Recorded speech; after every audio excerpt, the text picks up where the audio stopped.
King John and Richard one further and ever. तो John youth, ये इनके youth में हम देख लेते हैं, ये जो जॉन है ये हेनरी सेकंड के चौथे नंबर के लड़के थे। और क्योंकि इनके आगे भी 3 भाई थे, तो ये जो बड़े हो रहे थे तो किसी को उम्मीद नहीं थी कि ये राजा बनेंगे। लेकिन जब इनके बड़े भाई की मृत्यु हो गई थी, तब जो इनके पिताजी थे हेनरी सेकंड, उनको लगा कि जॉन को अब जिम्मेदारी दे देनी चाहिए, हो सकता है कि राजा बन जाए।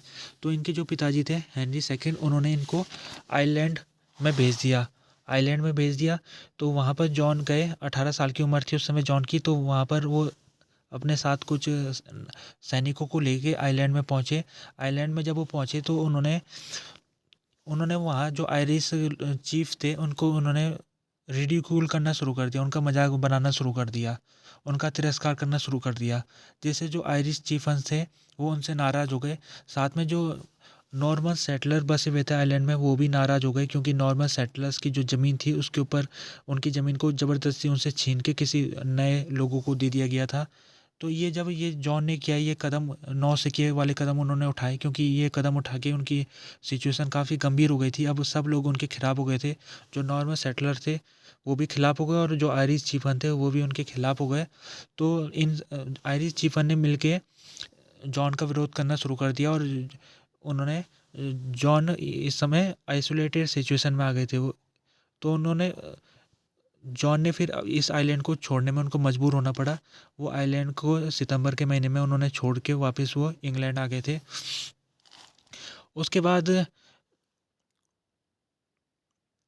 जॉन जॉन जो उनके पिताजी के फेवरेट बन चुके थे, हेनरी सेकंड के फेवरेट बन चुके थे जॉन, क्योंकि जो हेनरी सेकंड के दूसरे बच्चे थे वो हेनरी सेकंड के खिलाफ वो षड्यंत्र करते रहते थे।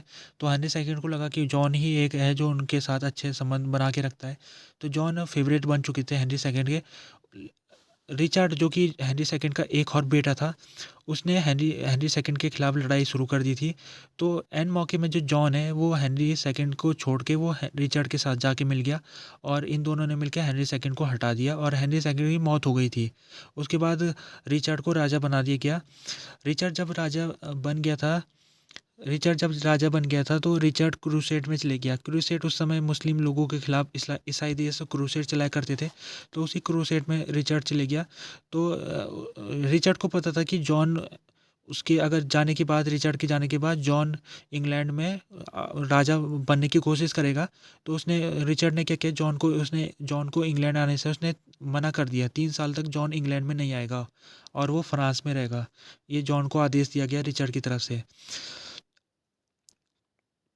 लेकिन जो रिचर्ड की मम्मी थी इलेनोर, और जॉन की भी मम्मी एक ही थी।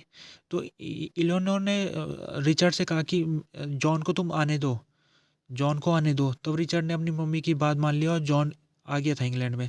तो जब रिचर्ड क्रूसेड में रहा, उस समय जॉन अपनी जो पोजीशन है उसको मजबूत बनाता रहा, और उसने जो रिचर्ड के रेजेंट थे विलियम लॉन्गचैम्प, उनको उनकी जो शक्ति थी, इनकी विलियम लॉन्गचैम्प की उस शक्तियों को कम करना शुरू कर दिया। और जॉन अपने आप को राजा, प्रैक्टिकली रूप से अब राजा बन चुके थे। हालांकि नाम से तो रिचर्ड ही थे, लेकिन जो प्रैक्टिकल रूप से जॉन राजा बन चुके थे। जब रिचर्ड को जेल में बंद कर दिया गया था ऑस्ट्रिया में, जब ये क्रूसेड कर रहे थे, तो वहाँ के जो लियोपोल्ड थे, ड्यूक लियोपोल्ड, उन्होंने रिचर्ड को जेल में बंद कर दिया था। उसके बाद जॉन को लगा कि अब मेरे को ये जो राजा पद है ये इसको अब ले लेना चाहिए। यानी कि राजा अब मेरे को, अभी प्रैक्टिकल तो थे ही ये, लेकिन अब लीगली भी ये राजा बनने की ख्वाहिश रखने लग गए थे ये। तो इन्होंने कॉन्स्पिरेसी करना शुरू कर दिया। इन्होंने जो फ्रेंच राजा है उनके साथ ये कॉन्स्पिरेसी करने लगे, और ये इंग्लैंड के किंगडम को सीज करने के लिए इन्होंने प्लानिंग बनाना शुरू कर दिया। लेकिन जो इनकी मम्मी थी लेनोर, उन्होंने जॉन के खिलाफ उन्होंने इंग्लिश बैरन को लगा दिया। यानी जो उस समय फ्यूडल सिस्टम था, तो उसमें बड़े बड़े जो बैरन हुआ करते थे लोग, फ्यूडल लोग, नोबल्स जिनको कहते हैं। तो नोबल्स लोग को इलियनोर ने कहा कि आप जॉन के खिलाफ, यानी कि जॉन के जो कैसल है, जॉन के जो महल है, उसको आप सीज कर दीजिए। तो इलियनोर ने यहाँ पर जॉन के खिलाफ से अपने जो बैरन्स हैं उनको जॉन के खिलाफ लगाया, और जॉन के कैसल को जब्त कर लिया। तो जॉन ने फिर ये कदम नहीं उठाया, उसने कॉन्स्पिरेसी वाला कदम उसने छोड़ दिया। जब रिचर्ड को जेल से छोड़ दिया गया, फिर तो रिचर्ड आ गए इंग्लैंड में। रिचर्ड जब इंग्लैंड में आए तो जॉन को लगा कि रिचर्ड इनको सज़ा दे देंगे, तो जॉन भाग गए इंग्लैंड से और वो फ्रांस भाग गए। लेकिन जो रिचर्ड है उन्होंने जॉन को माफ़ कर दिया था, और रिचर्ड फ्रांस में गए और फ्रांस में जाकर उन्होंने जॉन के साथ बातचीत की। तो दोनों भाइयों में जब समझौता हो गया तो तब ये ठीक चलता रहा माहौल। जॉन दोबारा से ऐसे कोई कोशिश नहीं की उन्होंने। रिचर्ड की मौत हो गई थी 1199 में। 1199 में रिचर्ड की मृत्यु हो गई थी। अब रिचर्ड की जब मृत्यु हो गई थी तो रिचर्ड जब मृत्यु शैय्या में थे तो उन्होंने डिक्लेयर किया कि उनके मरने के बाद जॉन राजा बनेंगे।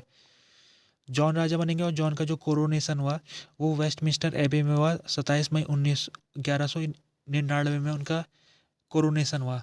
इस दिन वो राजा बन चुके थे। लेकिन जब ये राजा बने थे तो ये सिचुएशन इतनी आसान नहीं थी, क्योंकि जो नोबल्स थे वो बटे हुए थे। कुछ नोबल्स जॉन के पक्ष में थे, जबकि कुछ नोबल्स, जो इनका भाई था, जो गिरगोरी नाम से इनका भाई था, इनका भाई, इनके भाई का जो बेटा था उसके पक्ष में कुछ चले गए कुछ नोबल्स। जियोफ्री इनका भाई। ये 4 भाई थे। पहला भाई सबसे बड़ा था हेनरी द यंगर, उसके बाद रिचर्ड, उसके बाद तीसरा जियोफ्री और जॉन। तो क्योंकि हेनरी द यंगर भी ख़त्म हो गया था, रिचर्ड भी ख़त्म हो गया था, जियोफ्री भी ख़त्म हो गया था, और हेनरी रिचर्ड की कोई संतान नहीं थी, हेनरी द यंगर की भी कोई संतान नहीं थी, लेकिन इसकी संतान थी, जियोफ्री की संतान थी। तो जोफ्री की जो संतान थी, तो कुछ नोबल जोफ्री के संतान के साथ उसके पक्ष में चले गए, जबकि कुछ नोबल्स जॉन के पक्ष में चले गए। तो ऐसी सिचुएशन बन चुकी थी। अब यहाँ पर है ये कि हुआ ये कि जो कौन कौन से गए, जो बेटेनी के पेरेंट्स थे, एंजू के पेरेंट्स थे, मैने के पेरेंट्स थे, टोरेन के पेरेंट्स थे, वो ऑर्थर के साथ चले गए, जो कि जॉर्ज जोफ्री के बेटे थे ऑर्थर, उनके साथ चले गए। जबकि जो नॉर्मंडी के पेरेंट्स थे और इंग्लैंड के पेरेंट्स थे वो जॉन के साथ चले गए। अच्छा, हम इसको यहाँ पर भी समझ सकते हैं, यानी कि जो इंग्लैंड का ये है नक्शा, ये सारे जॉन के साथ थे, और नॉर्मंडी के भी जॉन के साथ थे, ये जॉन के साथ थे। जबकि जो इधर वाला क्षेत्र था, इधर वाला क्षेत्र, इधर इतना इतना क्षेत्र, ये चले गए आर्थर के साथ, आर्थर के साथ चले गए। तो इंग्लैंड और नॉर्मंडी वाला जॉन के पास जो बैरन्स थे उन जॉन के साथ चले गए। जबकि जो इधर थे, एंजू हो गए इधर, और दूसरे इलाके मैंने, ब्रिटेनी, ये सब इधर के इलाके में आते हैं। ये जो फ्रांस का इलाका है, इसको फ्रांस, ये फ्रांस आज के तौर में इसको फ्रांस कहते हैं, और इसको ब्रिटेन ब्रिटेन कहते हैं। तो उस समय क्योंकि ये जो नॉर्मन्स डायनेस्टी थी, ये दोनों क्षेत्रों में शासन करती थी, यहाँ भी करती थी, यहाँ भी करती थी। तो इस वजह से कुछ बैरन्स इधर चले गए, कुछ इधर चले गए। तो ये सिचुएशन ऐसे हो गई कि यहाँ पर जो इन नॉर्मन साम्राज्य था उसमें विघटन की स्थिति आने लग गई, और क्राइसिस की स्थिति आने लग गई। और जो जॉन राजा तो बन गए थे, लेकिन उनको ये खतरा रहता था कहीं आर्थर उनके खिलाफ बगावत ना कर दे। ये खतरा जॉन को बना रहता था, तो शक की मिजाज के हो गए, और वो उन्होंने क्या किया कि यहाँ के जो राजा थे, जो आर्थर का पक्ष ले रहे थे, उनको ज़बरदस्ती उनके पद से हटा दिया उन्होंने। जॉन ने उनके जो नोबल्स थे उनको उनके पद से हटा दिया। अब यहाँ पर सिचुएशन क्या हो गई कि सिचुएशन ये हो गई कि ये जो फ्रांस का इलाका है, यहाँ पर एक राजा हुआ करता था, इसका राजा हुआ करता था। यहाँ पर उसका जॉन के समय में जो राजा था उसका नाम था फिलिप। फिलिप ये किंग ऑफ फ्रांस था, जबकि जॉन क्या था, king of England, king of England. अगर हम ये फ्रांस की बात करें तो फ्रांस के जब ये इलाका ये देख रहे हैं हम, इस फ्रांस के देश में जो फिलिप था वो राजा था, और जो जॉन था वो क्या था, एक नोबल था, यानी कि वो इसका फ्यूडल था। इससे छोटा था, फिलिप से छोटा जॉन, यानी कि फिलिप फिलिप वैसल था, ये फिलिप का वैसल था जॉन। जब जॉन वैसल था तो लेकिन जॉन टेक्निकली तौर में तो वैसल था, लेकिन प्रैक्टिकली तौर में देखा जाए तो जॉन की पावर काफ़ी ज़्यादा थी। उसके बाद इंग्लैंड भी था उसके, और फ्रांस का कुछ हिस्सा भी था। तो जॉन के पास प्रैक्टिकली पावर उसके पास ज़्यादा थी, लेकिन अभी भी टेक्निकली तौर में वो फिलिप का वैसल था। तो ऐसी सिचुएशन में क्या है कि जब फिलिप को ये खबर मिली कि यहाँ के जो नोबल्स थे उनको ज़बरदस्ती जॉन यहाँ से उनकी पोजीशन से हटा रहा है, तो ये जो नोबल्स थे ये फिलिप के पास चले गए, और फिलिप से इन्होंने रिक्वेस्ट की कि हमको हमारी जगह से हटाया जा रहा है, आप हमारी मदद कीजिए। तो फिलिप ने जॉन को बुलाया, उनको अपने राजमहल में फिलिप ने बुलाया, लेकिन जॉन नहीं आए। जॉन नहीं आए। जॉन ने कहा कि मैं नहीं आऊँगा, क्योंकि मैं बहुत, अब मैं कोई वैसल नहीं हूँ, और क्योंकि ये इलाका मेरा है तो मैं इसमें तुम्हारी बात को मानने वाला नहीं हूँ। तो फिलिप के दरबार में जॉन नहीं आए। जॉन नहीं आए तो फिर फिलिप ने क्या किया, फिलिप ने आर्थर के साथ मिलके वो कर दिया उसने समझौता। आर्थर जो कि जोफ्री का बेटा था, आर्थर के साथ इसने समझौता कर दिया। इन दोनों का, फिलिप और आर्थर का समझौता हुआ। और जो यहाँ के जो लूसीगन थे नोबल्स, लूसीगन ल्यूसीगन कहते थे इनको, ल्यूसीगन बैरन्स, ये भी अब मिलके किसके साथ चले गए, फिलिप के साथ चले गए। तो इन तीनों का गठजोड़ हो गया, फिलिप, आर्थर और ये यहाँ के जो बैरन्स थे। आइए इन तीनों ने युद्ध की घोषणा कर दी जॉन के खिलाफ। जॉन के खिलाफ युद्ध की घोषणा कर दी। तो फिर जॉन ने क्या किया, उसने उसने फिर लड़ाई शुरू हो गई तो उसने यहाँ पर अटैक करना शुरू कर दिया। अब उसने जब अटैक करना शुरू कर दिया तो उस अटैक में उसको काफ़ी सफलता मिली। जॉन ने यहाँ पर काफ़ी इलाकों में कब्जा कर दिया। अब हुआ ये कि जॉन के हत्थे चढ़ गया था आर्थर। जॉन जो आर्थर है जॉन के कब्जे में आ गया था। जॉन ने क्या किया, उससे अपील की गई थी, जो जॉन के पेरेंट्स थे उन्होंने कहा कि आर्थर को जेल में बंद कर दीजिए, लेकिन उसके साथ कोई बुरा सलूक मत करना। लेकिन जॉन था गुस्से मिजाज वाला, उसने आर्थर की हत्या कर दी, अपने हाथों से आर्थर को उसने मार दिया जॉन ने। तो इससे क्या हुआ है, जो जॉन के नोबल्स थे, जो जॉन के जो आर्मी में थे बड़े सीनियर लोग, वो जॉन से उनका विश्वास उठ गया। और साथ में एक वजह ये भी थी कि जो जॉन्स के नोबल्स थे, बैरन्स जिनको कहते, वो जॉन से उम्मीद लगा के बैठे हुए थे कि जॉन उनको इन क्षेत्रों में ज़मीन दे देगा। इनको जो पुराने राजा थे उनको हटा के, पुराने बैरन्स को हटा के नए बैरन्स को वो यहाँ पर बिठा देगा। लेकिन जॉन ने ऐसा भी नहीं किया। उसने जो उसके साथ मिलिट्री के बैरन्स जुड़े हुए थे जॉन के साथ, उनको कुछ नहीं दिया जॉन ने। तो फिर ये क्या किया, जो जॉन के साथ बैरन्स थे उन्होंने जॉन के खिलाफ ही बगावत कर दी। जॉन के खिलाफ ही उन्होंने बगावत कर दी, जॉन के पेरेंट्स ने। और बगावत इसलिए की क्योंकि जॉन था एक शक्की आदमी था, वो बहुत ज़्यादा शक्की था। और शक्की आदमी था। और दूसरा क्या था, वो गुस्से मिजाज वाला था, बहुत गुस्सा दिमाग रहता था उसका। उसने गुस्से में आके आर्थर की हत्या की। और शक्की मिजाज की वजह से उसने, अब जो उसके साथ बैलेंस है उनको उसने ज़मीन नहीं दी। अब क्योंकि उसके पेरेंट्स का, जो पेरेंट्स लोग थे, उन लोगों का जॉन के ऊपर विश्वास उठ चुका था। अब वो जॉन के ऊपर विश्वास नहीं कर रहे थे, उन्होंने जॉन को छोड़ दिया। और तब क्या हुआ कि जॉन को ने विड्रॉ करना पड़ा, उसे इस इलाके को छोड़ के जाना पड़ा, इस इलाके को छोड़ के जाना पड़ा जॉन को। और सिचुएशन अब यहाँ पर आ गई कि नॉर्मंडी का जो इलाका, जहाँ से जो नॉर्मन्स लोग निकले थे नॉर्मंडी से, अब वो भी इस इलाके से भी जॉन को हाथ धोना पड़ा इस इलाके से। यहाँ के जो बैरन्स थे उन्होंने जॉन को छोड़ दिया। जॉन को अब वो फिलिप से जाके मिल गए, जो राजा था फ्रांस का, उसके साथ मिल के वो उन्होंने जॉन को यहाँ से खदेड़ दिया। अब ये जो पूरा इलाका था फ्रांस से, वहाँ से जॉन की सेना को हटना पड़ा। अब यहाँ पर क्या है कि ऐसा पहली बार हुआ है जब से नॉर्मन डायनेस्टी 1067 में नॉर्मन्स लोगों ने पहली बार नॉर्मंडी से अटैक किया था ब्रिटेन में, और यहाँ पर उन्होंने सत्ता काबिज कर ली थी। उसके बाद से पहला मौका है 1204 में, जब जॉन को इस इलाके से हाथ धोना पड़ा। इससे पहले 1067 से लेकर 1204 तक ये क्षेत्र में जॉन और उसे जो उसके पूर्वज थे उनका शासन रहा था। लेकिन अब ये कनेक्शन टूट गया, इंग्लैंड और फ्रांस का कनेक्शन टूट गया है जॉन के समय से। अब जो जॉन की आर्मी थी, अब वो जॉन के जो शासन था वो केवल ब्रिटेन तक ही सीमित रहा, और फ्रांस से वो उसको हाथ धोना पड़ा। तो ये जॉन को यहाँ पर जब उसको हाथ धोना पड़ा, फिर उसके क्योंकि उसके लिए एक बहुत बड़ी ये हार हो गई थी, और उसका जो इतना बड़ा क्षेत्र में उसका शासन था फ्रांस के, वो उससे छिन गया था। लेकिन अगर देखा जाए, जो जॉन को कई क्षेत्रों में उसको सफलता भी मिली है, जैसे कि वेल्स, ये जो अभी यहाँ पर अभी देखेंगे हम, ये जो इलाका पड़ता है ये ब्रिटेन का इलाका है, तो यहाँ पर ये वेल्स कहते हैं इस इलाके को।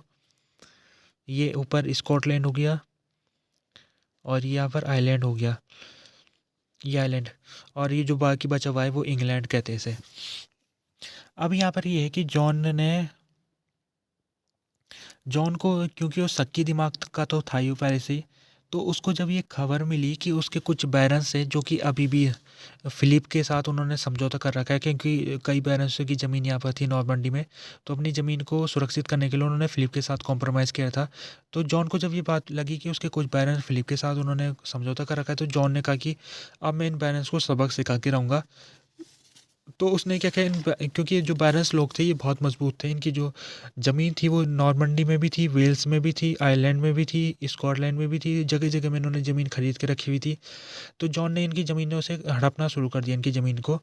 तो जैसे कि एक व्यक्ति है जो बैरन्स बहुत मजबूत बैरन था, उसका नाम था William William Marsar. William Marsar एक बहुत बड़ा बैरन्स था जॉन के समय में। तो जॉन ने उसकी ज़मीन को हड़पना शुरू कर दिया, जैसे कि वेल्स की ज़मीन उसकी हड़प ली थी।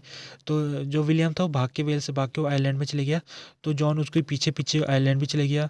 आयरलैंड में पहुंच के जॉन ने उसको आयरलैंड में पहुंच के जॉन ने जो विलियम है उसको पकड़ लिया, और विलियम ने मजबूरन में आके सबमिट कर दिया उसने जॉन के सामने। तो कह सकते हैं कि जो इस इलाके में जॉन ने पूरा कंट्रोल कर दिया था, ये ब्रिटेन का जो इलाका है उसको अपने मुट्ठी में ले लिया था उसने। जो पावरफुल बैरन्स थे उनको कमज़ोर कर दिया था, पावरफुल बैरन्स अब कमज़ोर स्थिति में आ चुके थे, और जॉन इस समय बहुत मजबूत पोजीशन में पहुंच चुके थे। ये इस समय बात चलिए 1210 के समय की बात चलिए। 1210 तक जो जॉन थे उन्होंने जो इंग्लैंड वाला क्षेत्र है उसमें मजबूती से कब्जा कर लिया था। लेकिन जो उनका ध्यान था वो इधर ही था। वो एक मौका ढूंढ रहे थे कि उनको कब मौका मिले और दोबारा से वो फ्रांस के ऊपर अटैक करके ये जो क्षेत्र उनके पूर्वजों के जो क्षेत्र को उनमें कब्जा करे। ये उनका एक सपना था, आने वाले समय में इसको पूरा करने के लिए वो कोशिश करते रहते थे। तो कह सकते हैं कि 1210 के आते आते जो जॉन की पोजीशन थी इंग्लैंड में काफ़ी मजबूत हो चुकी थी। जॉन ने यहाँ पर कुछ टैक्सेस भी लगाए थे लोगों के ऊपर, और उन्होंने एक बहुत ही क्रूर सिस्टम निकाला था कस्टम ड्यूटी लगाने का, जिसके तहत वो शरीफ जो यहाँ पर पोस्ट निकलती थी उस पोस्ट को ये बेचा करते थे। जो ज़्यादा पैसा देता था उसको शरीफ बना दिया जाता था। तो इसके तहत ये प्रॉफिट कमाना चाह रहे थे, और ये जो प्रॉफिट ये कमाना चाहते थे उस प्रॉफिट को ये फ्रांस के खिलाफ लगाना की सोच रहे थे। और ये एक मौके का इंतज़ार कर रहे थे, उस मौके में जब ये फ़ायदा उठा के फ्रांस के ऊपर अटैक करके ये क्षेत्रों को दोबारा से कब्जे में ले ले। ये वो इसीलिए उन्होंने जो टैक्सेस लगाए, इसीलिए उन्होंने बैलेंस को कमज़ोर किया। ये सब कोशिश उनकी फ्रांस के ऊपर अटैक करने के लिए ही उन्होंने ये कदम उठा रहे थे वो।